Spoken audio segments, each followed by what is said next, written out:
যদি আমার বাবা সত্যি অন্যায় করে থাকে, যেন সত্য যাচাই বাছাই করে তারে শাস্তি দেয়। নিজ নামদুয়ালি গ্রাম মাগুরাতে আছে আমি, এবং আমার সঙ্গে আছেন হিটু শেখের একমাত্র মেয়ে। মানে আপনি এখন এই মুহূর্তে কি চান? আপনার পেছনে যে ঘর বাড়ি দেখছি সব পুরানো, লন্ডভন্ড, কিচ্ছু নাই। আপনার দাদি গাছতলায় বসে আছে।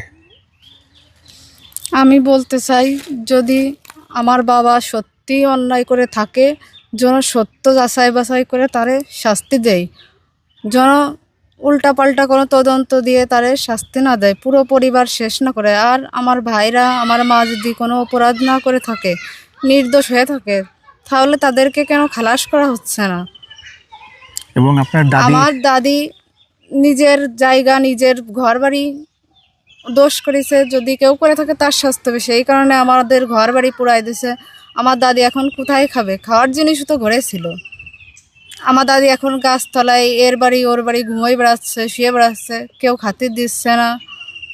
তো সে এখন কি খাবে, কোথায় যাবে? আপনার বাড়িতে কি কি ছিল? ঘরে তো আপনি দেখছেন সব তো লুটপাট হয়ে গেছে, অনেক কিছু পুড়ে গেছে বা অনেক কিছু নিয়েও গেছে।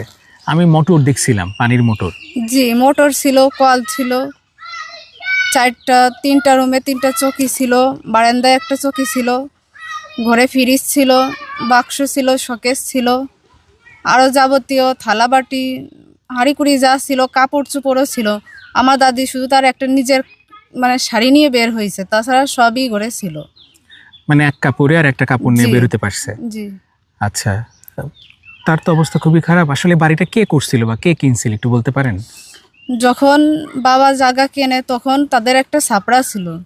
আমরা শুধু জায়গাটুকুই কিনেছি তাদের কাছ থেকে। তাদের ঘরবাড়ি যা ছিল তারা নিয়ে গেছে। আর আমার বাবা দাদি সবাই মিলেই কষ্ট করে এই বাড়িটা করেছে। আমার আব্বু গরু পুষতো, আমার আম্মু সেইগুলো খায়নি বেড়াতে, সেইটা বেছেই মনে করেন 4 মাস আগে আমার ভাইয়ের বিয়ের কথা শুনেই আমরা এইগুলো প্লাস্টার করেছি, ঠিক করেছি। ঘরের ভিতর বাথরুম, গোসলখানা করেছে। এখন মনে করেন আমাদের টাকা পয়সা বলতে কিচ্ছু নেই, একদম নিঃস্ব ফকিরের মতন করে দিছে। আচ্ছা, এই যে আপনার বাবা সম্পর্কে যেটা শুনছি, একজন ওনার আগেও দু একটা ঘটনার কথা মানুষ বলতেছে, আমরা তো দেখিনি। আপনি তো জানেন, আপনার বাবাকে ভালো করে চেনেন, একটু বলবেন মানে তার কি আসলে কোনো সমস্যা ছিল? সমস্যা বলতে আমি জানা মতে শুধু একটা কথাই জানি, এই পাশের বাড়ি ওইখানে ছাগল আনতে যাচ্ছিল বলে সে গোসল করতেছিল, তখন